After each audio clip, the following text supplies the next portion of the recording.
You're listening to Searching for More, a podcast of the Diocese of Arlington. On this episode, Belayneh Loppisso, Program Director for Migration and Refugee Services at Catholic Charities of the Diocese of Arlington, shares his own experience as an asylee from Ethiopia. Hear about his journey and how he persevered to secure his and his family's safety. This episode's host is Billy Atwell, Chief Communications Officer of the Diocese. Belayneh, thank you for joining me on the podcast. Thank you, Bill, for having me. So you've got an interesting story, and we had talked a little while back about some of your journey to America and your obviously work with refugees. So I wanted to illuminate people on a little bit of that story because it's pretty interesting. So talk a little bit about where you're from and what your upbringing was like. Yeah, I'm originally from Ethiopia. Mm-hmm. I was born, raised, and studied in Ethiopia. In 2004, I came to the United States for a family visit. Until then, I was in Ethiopia working at different capacities for government and non-government organizations. Mm-hmm. I also studied conflict resolution in Ethiopia and also overseas in Europe. So that was a conflict resolution was probably a needed field at the time. If we look a little bit at the history of Ethiopia and Eritrea, talk a little bit about the conflict that's gone on there and how that contributed to your eventually leaving. Yeah, actually, that's also the cause for me to end up here. Actually, I was mainly working with a government partner in Ethiopia, which is from Germany. They are called German Technical Organization, GTZ. Mm-hmm. I was a partner with them. We're working to support local communities addressing conflict between ethnic groups.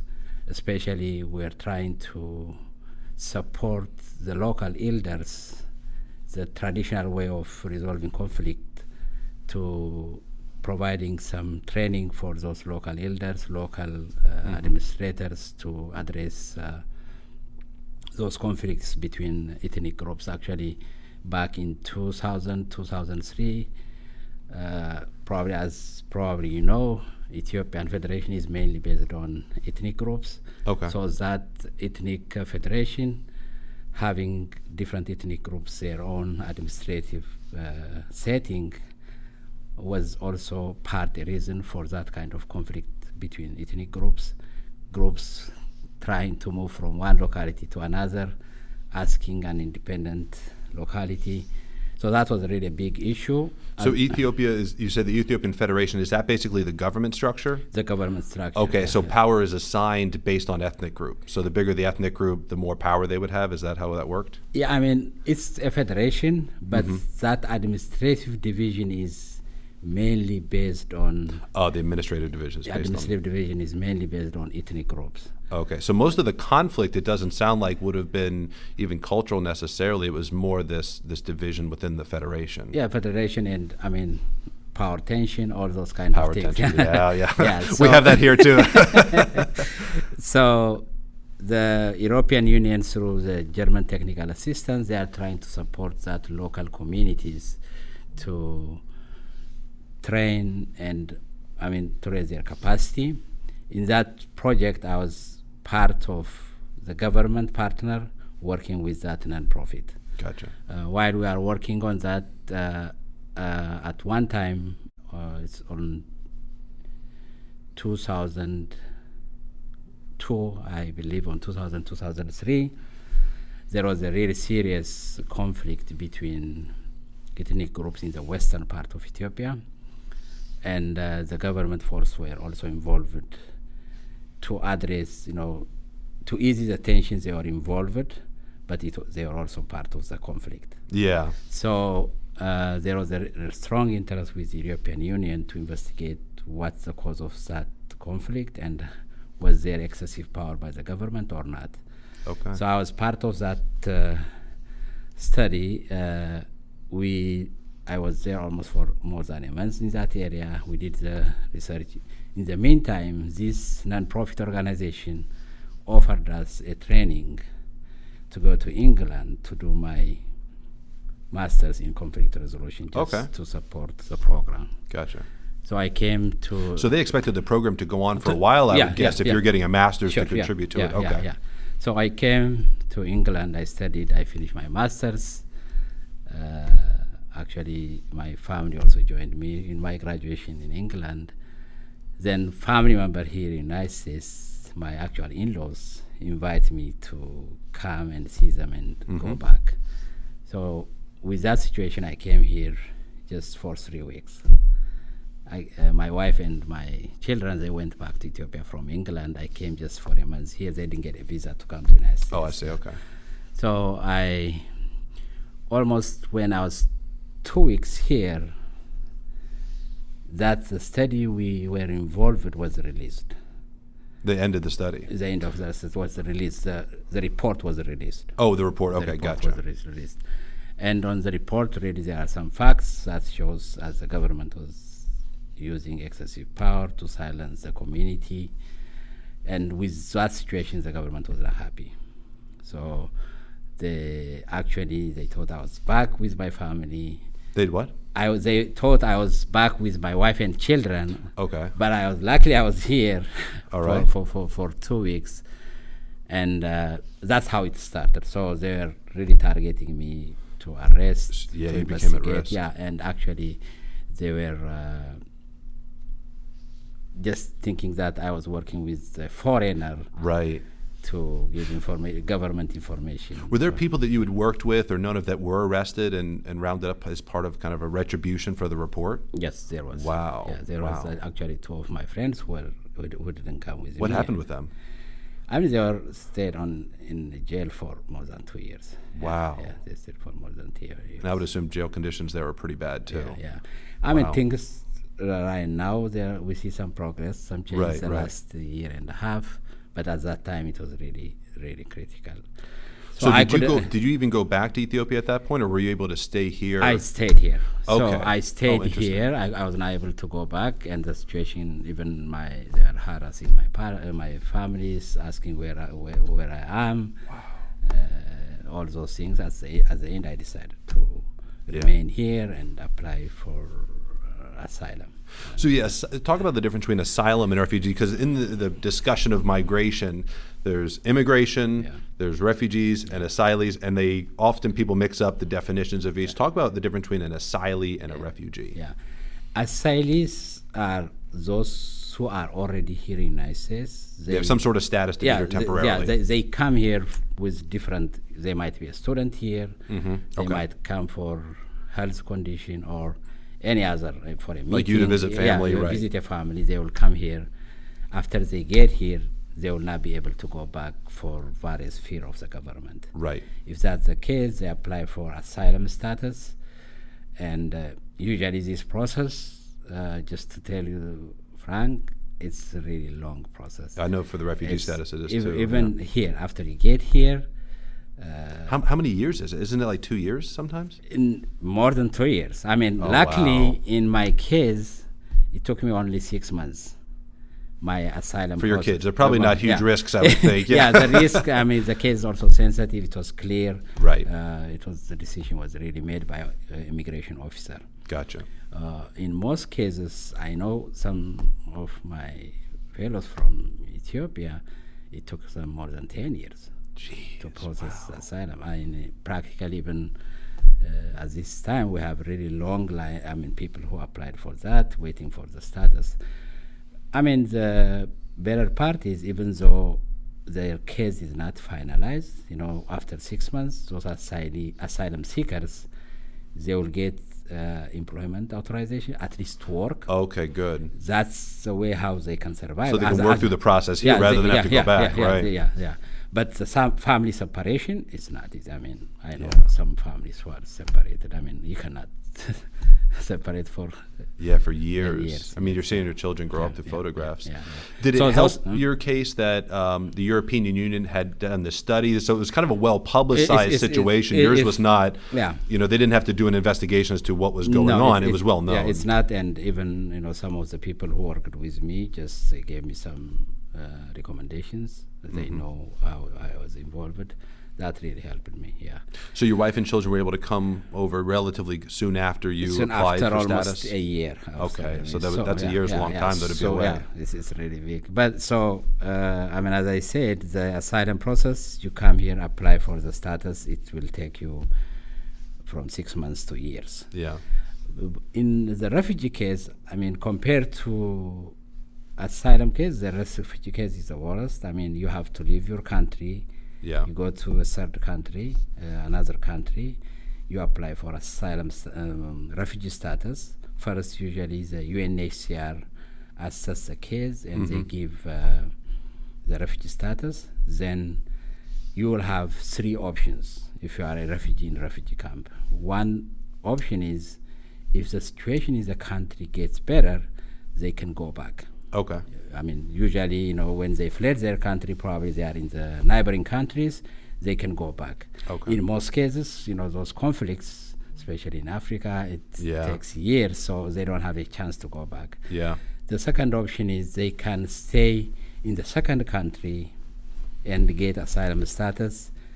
In most cases, those countries don't have that capacity to give them asylum. And the third option, which is really very limited, is they will resettle in a third country.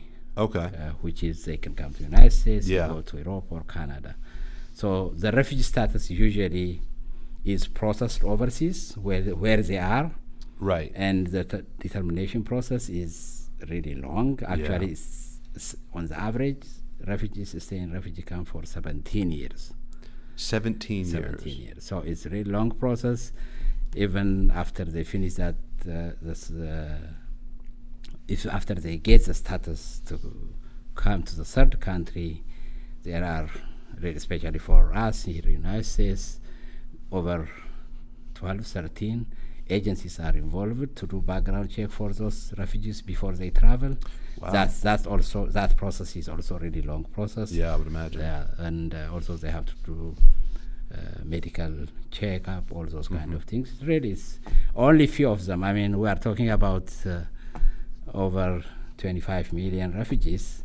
Only 1% of that number is able to resettle on the third country. So we are really looking about very limited number.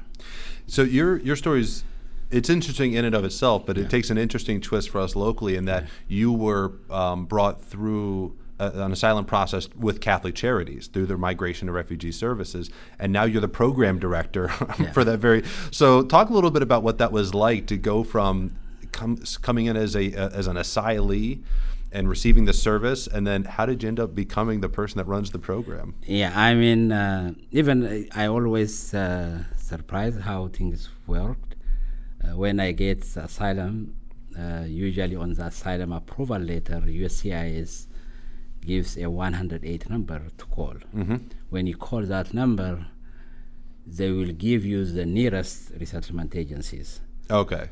Which will help you. So it's like a hotline, and they tell you where to go. Yeah. So when I called that number, the first number I got was there is another resettlement agency here, actually in Arlington. It's called ECD's Ethiopian Community Development. There is also LSS, which is Lutheran Services, and the third agency is Catholic Charities. Luckily, when I called, I was able to get in touch with someone with Catholic Charities. Very good. So they gave me immediately appointment to come and do an intake.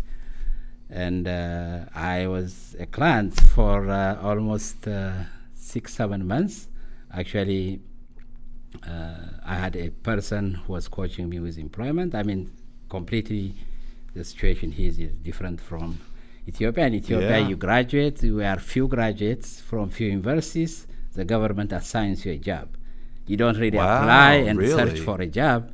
But here it's completely different, the job search. And also, at the beginning also, you have to start from scratch. I mean, you cannot start with your profession. On that read, I got good staff of Catholic Charities who advised me how to proceed my initial months here. I got support getting my driving license. I mean, those basic things really helps to get on your foot. So you're in a new country, and I want to stop for just a second because I'm imagining the situation. You're just you go from, you have a master's degree in conflict resolution, and you have an important job in government. You come here, and you're basically starting over. At first, you don't even have your family with you. Finally, they're able to join you.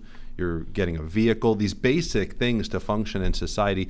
Emotionally, what was it like going through that process? It's at the beginning, it's really challenging. I bet. I mean, to set up your mind. To start from nothing practically. I mean, if I tell you my personal experience, my first job was in Target. Yeah. I was working in the back as a stacker. Also, I worked as a security officer. I mean, for most people, medical doctors, personally with my work, I see them. They start as a security officer, as a cashier. I mean, those are the only. I mean, again, there is no way to survive if you are not working here. I mean, when you come here, especially in Northern Virginia. When you come here, I was staying with family member. As soon as I got my asylum, I have to be by my own. I have to pay my rent.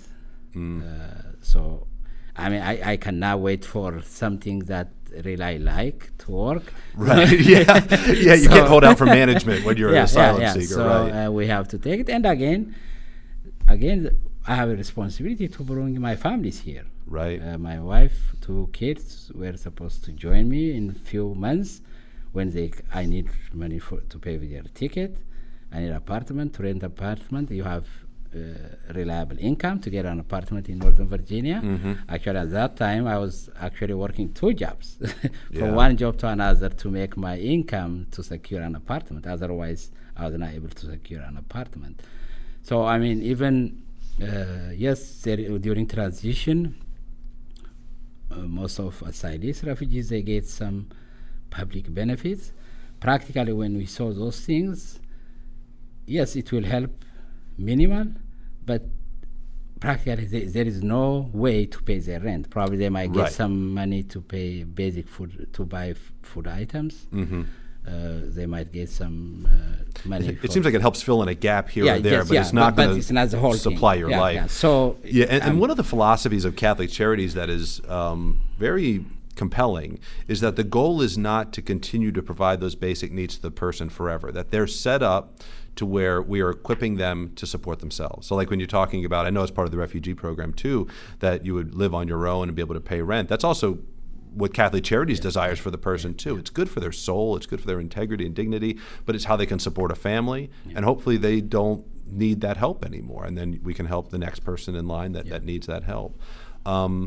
What do you think is the greatest comfort that you received when you were going through MRS? Now you're providing these services, but what was the greatest comfort to you when you were working with Catholic Charities?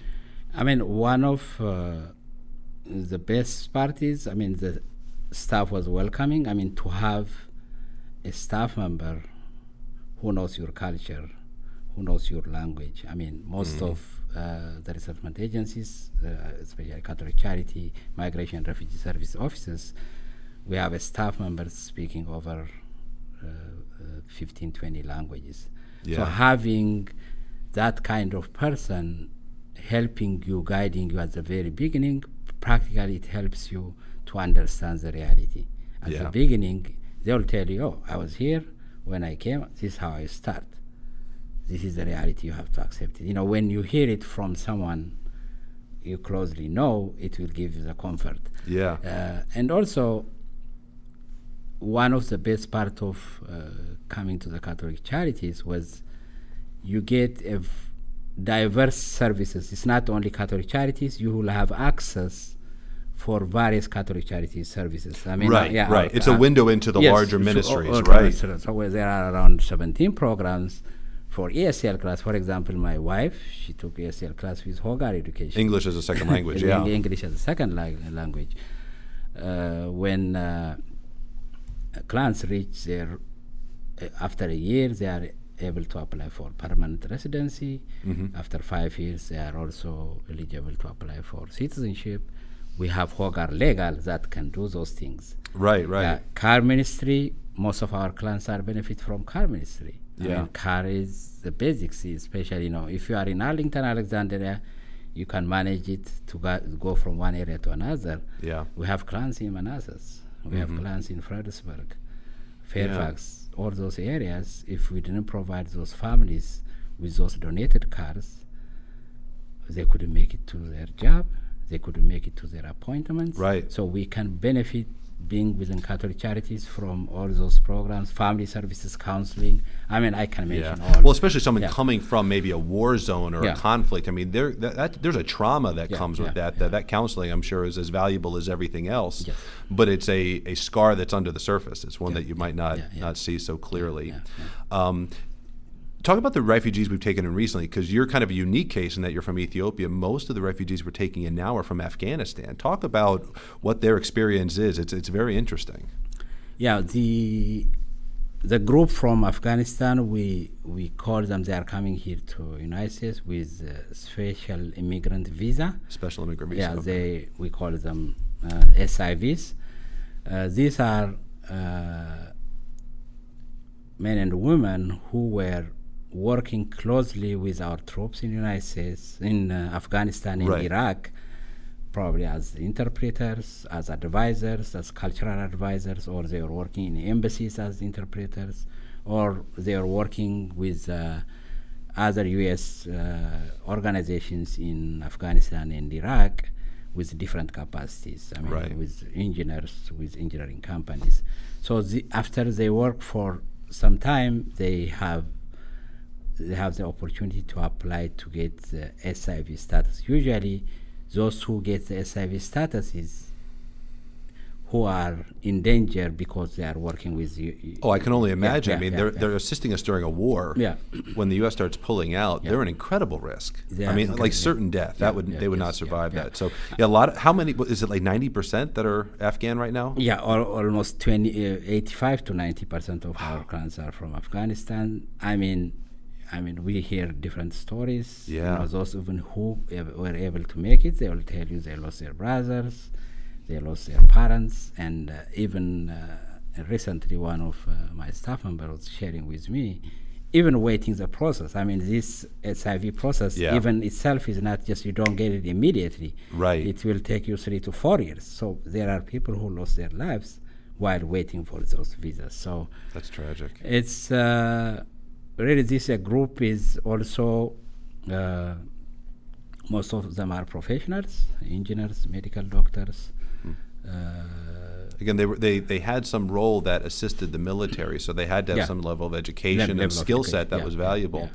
It seems like the refugee and asylee programs in general have come under some scrutiny, in part because we're looking at things that happen in Germany. They're kind of the classic example where they didn't have this same vetting process. They had more of an open doors policy, and people came in and there was all kinds of violence and things that were going on. And that stigma seems to have latched on to the process here in the United States. But as you're saying, it takes years to come through. This is not people that are just getting off a boat and walking around the streets. I mean, especially with the special immigrant visa holders, actually, even before they get that job to work with the U.S. Army or U.S. Embassy, they have to go. Oh, that's true. They have to be cleared then. They're not just going to let anybody help the troops. So even after doing that, again, there is an additional background check that really takes it long. That number is actually also, in the past, we were resettling in Northern Virginia. We are the largest resettlement agency. We're the largest in Northern Virginia? Wow. We're actually, even at the national level, we are one of the largest resettlement Wow, that's agencies wonderful. here. Yeah. We are settling around 600 to 700, the majority being SIVs. Now, the last 2 years, we are down to around 250. Oh, wow, that's been reduced a lot. Yeah. And that's I mean, the whole process, I think, in the past 2 years also, there are additional layers of clearance for even different groups. That's also, in some extent, lagging the process. Right. Yeah, so, at the end, whoever gets here, when they make it, they have this really strong resettlement services. I mean, compared to Europe or even our neighbors in Canada, the best part of U.S. resettlement agency model is as you mentioned earlier, self-sufficiency through employment as early as possible. Yeah. So in most cases, most of our clients, we resettle them within the first 6 months. They are fully employed. Almost 89% of our clients are employed full-time, and they are able to pay their rent. That's wonderful. So it's not, the way sometimes people consider they are relying on welfare. It's practical. It's not. Yeah. So really successful resettlement program compared to others. Even if you go in Canada, they can stay up to a year with government assistance or some. And that's not the goal or the structure of Catholic Charities either. Even if the government did allow it, our goal is not for the person to be reliant on government or us forever. The goal is to get self-sufficiency. Again, the programs, when they are designed, yes, we get some financial support from the government. Actually, we are also required to work closely with the local community. It's the local community support that sustains these programs. For $2 of government for one of our programs, we call it matching grant program. For $2, we have to raise $1 from the community. So all these, the things I earlier mentioned, the car donations. When we receive the new arrivals, we get donations, furniture donations, household items, all those kind of things is actually one of the programs. It's public-private partnership, as they say it. So it's. I remember visiting the refugee center, the Migration and Refugee Services office, and there was a supplies closet for the clients. And I went over there, and we had just had our third child. And when I opened the closet, I saw baby blankets, diapers, wipes, bed linens, and I thought to myself, we buy those things and don't even think twice about it. And there's some poor family coming over, and they don't even know how they're going to clean their child. When you say starting with nothing, I think we even assume diapers, but no, they don't even have that, and those are the first things they need, and that's why they were right there in that closet. It's very compelling. So you talk about community support. If someone's listening, they're wanting to volunteer, they're wanting to donate, what is the greatest need you have in helping resettle these refugees and asylees? I really, first I would really want to thank everyone who is strongly participating with the refugee program. Especially, luckily, Migration and Refugee Services Arlington office, we are strongly supported by the parishes. For year-round donations, we get it during Christmas time, really. That's wonderful, as I mentioned earlier, the 3 areas, for everyone who really supports the refugee program or migrants in general, one is really to get every possible opportunity to understand what the program is. Really sometimes we hear here and there different things, but understanding exactly what the program entails, what's the purpose of these programs is mainly providing security for those who are in danger. That is different than immigration. Immigration is a whole different process and different. So understanding that, and also to spread those words to others who doesn't know about it. That's one area really we want. That's a strong support. Most of our parishes, they hold what we call Refugee 101. We go there, we present. Oh, great. So that the education part is really important. The second area is voluntarism. As I mentioned earlier, yes, we get some funding from the government, but that funding doesn't cover all what we need. Just it's probably designated. Probably the funding might not cover in Northern Virginia the first month of rent and security deposit. So the remaining portion of the support is coming from the community. So donations in the form of cash, in the form of in-kind items, in the form of gift cards. Those refugee children has to go to school. That's also we have 5 or 6 parishes who every year hold a school supplies drive. They give us for our new arrivals. Even this year, we distributed around 500 school supplies for Wow, that's great. Backpacks for refugee students. So all in kind donations, volunteerism in different. I mean, they can work with kids as mentors, with adults as a professional coach. They can help us transporting clients to different appointments. I was going to ask, with transportation, you know, transportation I'm is sure really that's a big need. Yeah, it's a big need. I mean, in different capacities. Yeah. I mean, there are programs again supporting. It's not only migration and refugee services. They can help with teaching English class. There are a lot of opportunities. Very good. So if you're interested in volunteering and helping, or even just learning more about migration refugee services, go to ccda.net and you can click on the link there for that ministry. Belayneh, thank you for sharing your story. Thank you for your witness and for leading this this great ministry of Catholic Charities and all that you do behind the scenes. Yeah, thank you for having me. I really appreciate all our partners, supporters with this great mission. I mean, it's really a strong program. Everyone is also contributing on that. Perfect. Thank you. Yeah. Thank you for listening to Searching for More. If you enjoyed this podcast, please write a review on iTunes, Google Play, or Stitcher. Also, make sure you follow the Diocese and the Arlington Catholic Herald on Facebook, Twitter, and Instagram. And subscribe to our YouTube channels for regular videos that will inspire, educate, and inform you about the Catholic faith in our diocesan community.